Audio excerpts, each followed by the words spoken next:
Today on Rappler.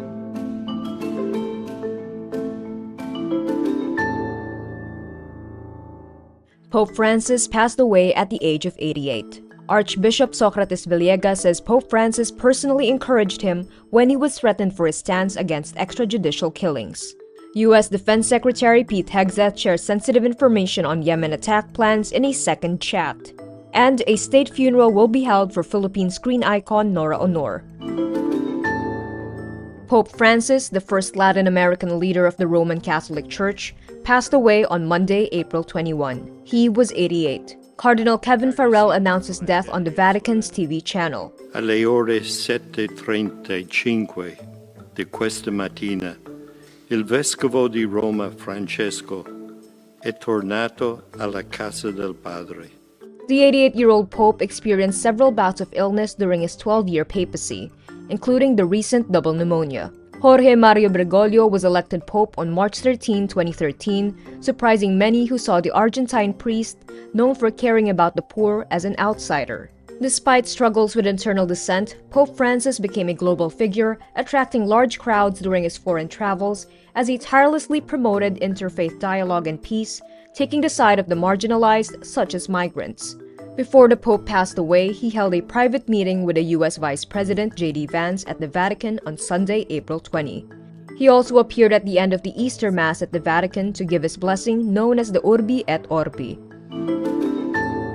Archbishop Socrates Villegas pays tribute to the late Pope Francis, who died on Monday, April 21. Villegas says in a message on a Facebook post, he was mocked and threatened by government authorities for his stand against the extrajudicial killings.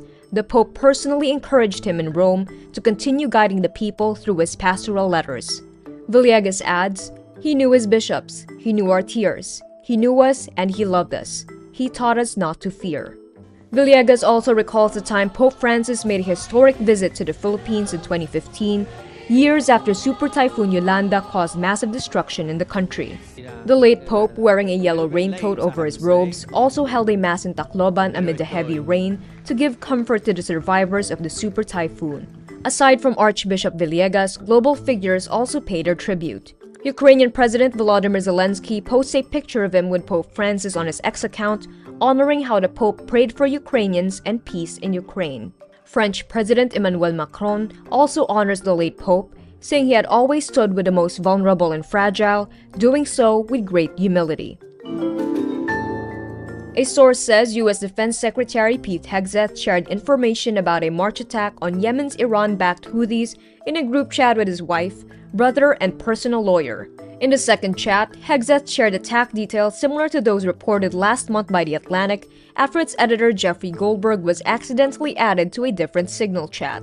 A source speaking anonymously says the second chat had around 12 people and was made during Hegseth's confirmation process to discuss administrative issues rather than detailed military planning.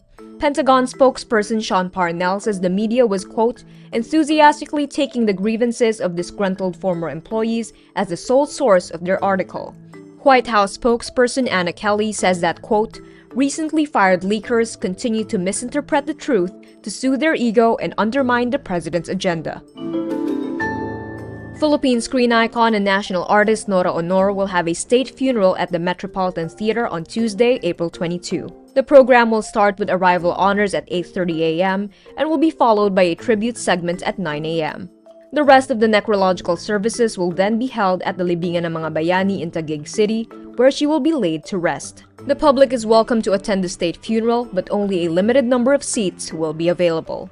Meantime, hundreds of Aunor's fans, known as Noranians, braved the blistering heat on Saturday, April 19, to pay their respects to their idol.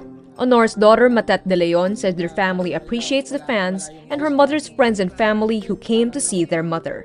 Inassure namin sila that mommy knows that they're here and they should know. Mahal na mahal sila ni mommy and hindi matatapos dito yung pagmamahal ni mommy sa kanila.